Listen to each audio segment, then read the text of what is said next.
Hi, welcome to developers for YouTube channel. இன்னைக்கு வீடியோவில் நம்ம எதை பற்றி பார்க்க போகிறோம்னு பார்த்தீங்கன்னா NLP கான்செப்ட்ஸோட கண்டினியூவேஷன் தான் பார்க்க போகிறோம்.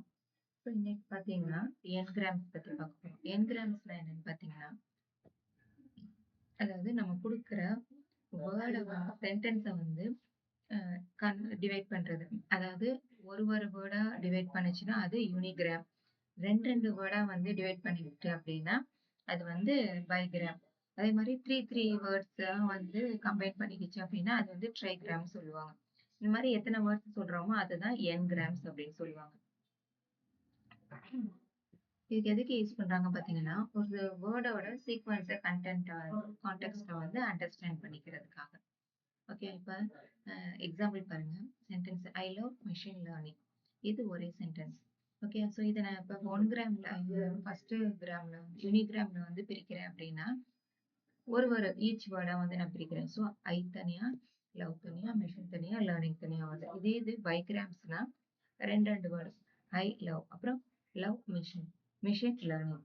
ஸோ இப்படிதான் கம்பைன் ஆகும். அதாவது ஒரு வேர்டு இன்னொரு வேர்டு, அப்புறம் ஃபர்ஸ்ட் வேர்டு செகண்ட் வேர்டு, அப்புறம் second word third word fourth and fifth, இப்படிதான் வந்து கம்பைன் ஆகும். ஸோ அடுத்து ட்ரைகிராம்ஸ் பார்த்தீங்கன்னா சேம்.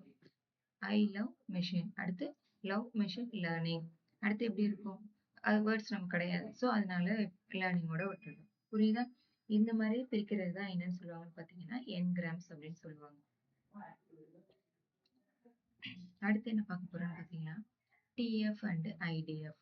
அதாவது நம்ம கிட்ட இருக்கிற டெக்ஸ்ட்டை வந்து மிஷினுக்கு புரியுற மாதிரி ஒரு வெக்டரைஸ்டா நம்ம கொடுக்க போறோம். ஓகே, ஸோ அதுக்கு யூஸ் பண்றது தான் இந்த டிஎஃப் அண்ட் ஐடிஎஃப் அப்படின்னு சொல்லுவாங்க. ஓகே, இது வந்து என்ன சொல்லுது பார்த்தீங்கன்னா, ஒரு வேர்டு எவ்வளோ இம்பார்ட்டன்ஸ் அந்த டாக்குமெண்ட்ல அப்படிங்கிறத பத்தி நம்ம வந்து சொல்ல போறோம். ஓகே, அதாவது இதுவும் என்ன பண்ணணும்னா காமன் வேர்ட்ஸ் எல்லாம் இருக்குல்ல, இஸ், த, அந்த மாதிரி இருக்கிற இதெல்லாம் வந்து ரிமூவ் பண்ணிடும். அதாவது யூனிக்கா இருக்கணும், மீனிங்ஃபுல்லா இருக்கிற வேர்ட்ஸை மட்டும்தான் அது வந்து என்ன பண்ணும், இம்பார்ட்டன்டான வேர்டு அப்படின்னு சொல்லி நமக்கு எடுத்து கொடுக்கும். இதுல பாத்தீங்கன்னா டிஎஃப் அப்படின்னா என்னன்னு பாத்தீங்கன்னா டேர்ம் ஃப்ரீக்வன்சி.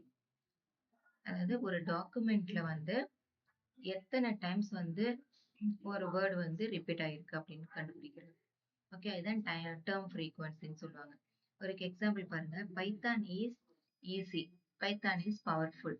ஓகே, ஸோ இதுல பாத்தீங்கன்னா பைத்தான்ங்கிறது 2 டைம்ஸ் அப்பியர் ஆயிருக்கு. கரெக்டா? பட் இஸ் 2 டைம்ஸ் இருக்கு. நம்ம இப்ப என்ன பண்ண போறோம், பைத்தான்ங்கிற மெயினான வேர்டை மட்டும் எடுத்துக்கிறோம். இது இப்ப என்ன பண்ணுது, பைத்தான்ங்கிற வேர்டு தான் நம்ம செக் பண்ண போறோம். அப்ப வேர்டு பைத்தான் வந்து எத்தனை டைம்ஸ் அப்பியர் ஆயிருக்கு, 2 டைம்ஸ் அப்பியர் ஆயிருக்கு. அப்ப அதோட டேர்ம் ஃப்ரீக்வன்சி வந்து என்னது, 2. அடுத்து ஐடிஎஃப், இன்வர்ஸ் டாக்குமெண்ட் ஃப்ரீக்வன்சி.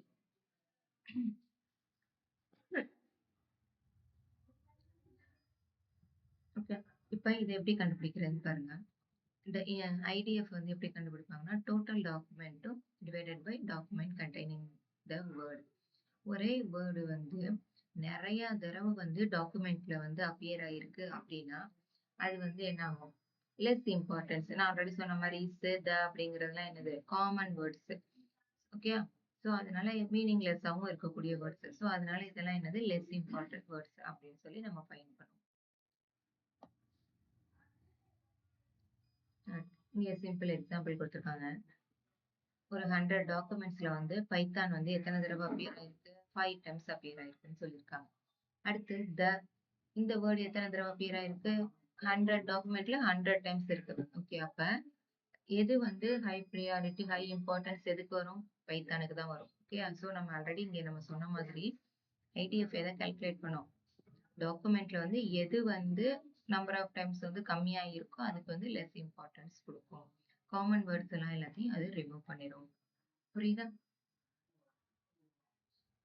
இது இந்த கான்செப்ட்ல எங்க யூஸ் பண்ணுவாங்கன்னு பாத்தீங்கன்னா சர்ச் இன்ஜின்ஸ்ல, keyword extraction, text similarities and document ரேங்கிங்ல எல்லாம் யூஸ் பண்றாங்க. நெக்ஸ்ட் பார்க்க போற கான்செப்ட் என்னன்னு பாத்தீங்கன்னா வேர்டு எம்பெடிங். வேர்டு எம்பெடிங்கிறது என்னன்னு பாத்தீங்கன்னா, ஒரு வேர்டு இருக்கு அப்படின்னா அதோட வெக்டர் ஃபார்ம் மட்டும் இல்லாம மீனிங்கோடயும் இருக்கும். மீனிங்கையும் அது வந்து என்ன பண்ணும், கண்டுபிடிக்கும். அதாவது அந்த வேர்டோட மீனிங், அது என்ன ரிலேஷன்ஷிப், என்ன கான்டெக்ட்ல இருக்கு. ரிலேஷன்ஷிப்ங்கிறது நியர்பை வேர்ட்ஸோட என்ன மாதிரி மீனிங்ஃபுல்லான ஒரு மீனிங்ஃபுல்லான ஒரு சென்டென்ஸ் வந்து எப்படி கிரியேட் பண்ணுது, எப்படி அந்த வேர்டு மீனிங்ஃபுல்லா இருக்கு அந்த சென்டென்ஸ்ல அப்படிங்கிறதையும் ஐடென்டிஃபை பண்றது தான் இந்த எம்பெடிங் அப்படின்னு சொல்லுவாங்க. ஓகே. அதாவது same meaning words get similar vectors. Same அதாவது ஒரே வேர்டு சாரி ஒரே சிமிலாரிட்டியான இருக்கக்கூடிய மீனிங் தர எல்லாருக்குமே எல்லா வேர்ட்ஸ்க்குமே அது என்ன பண்ணணும் பார்த்தீங்கன்னா சேம் வெக்டர் தான் அது கொடுக்கும். கவுண்ட்டை வச்சு இது வந்து கால்குலேட் பண்ணாது. ஓகே. இப்ப ஒரு டாக்குமெண்ட்ல வந்து கிங், குயின், மேன், விமன் அப்படின்லாம் இருக்கு அப்படின்னா இது வந்து என்ன மீனிங் கொடுக்குது அப்படிங்கறத பொறுத்து தான் இதுக்கு வந்து என்ன சொல்லுவாங்க எம்பெடட் வெக்டரே வந்து அது கிரியேட் பண்ணும். இதெல்லாம் எங்க யூஸ் பண்றாங்க இந்த கான்செப்ட்னு பார்த்தீங்கன்னா chatbot, text classification, sentiment analysis, machine translation and deep learning NLP மாடல்ஸ்ல எல்லாம் வந்து இந்த எம்பெடட்ங்கிறத யூஸ் பண்றாங்க. ஓகே. ஸோ இன்னைக்கு நம்ம 2 கான்செப்ட் பத்தி பார்த்திருக்கோம். இதுல எதுவும் உங்களுக்கு டவுட்ஸ் இருக்கு அப்படின்னா நீங்க ஸ்கிரீன்ல இருக்கிற கான்டாக்ட் நம்பரை கான்டாக்ட் பண்ணி கேளுங்க. நெக்ஸ்ட் வீடியோல பார்க்கலாம். தேங்க்ஸ் ஃபார் வாட்சிங்.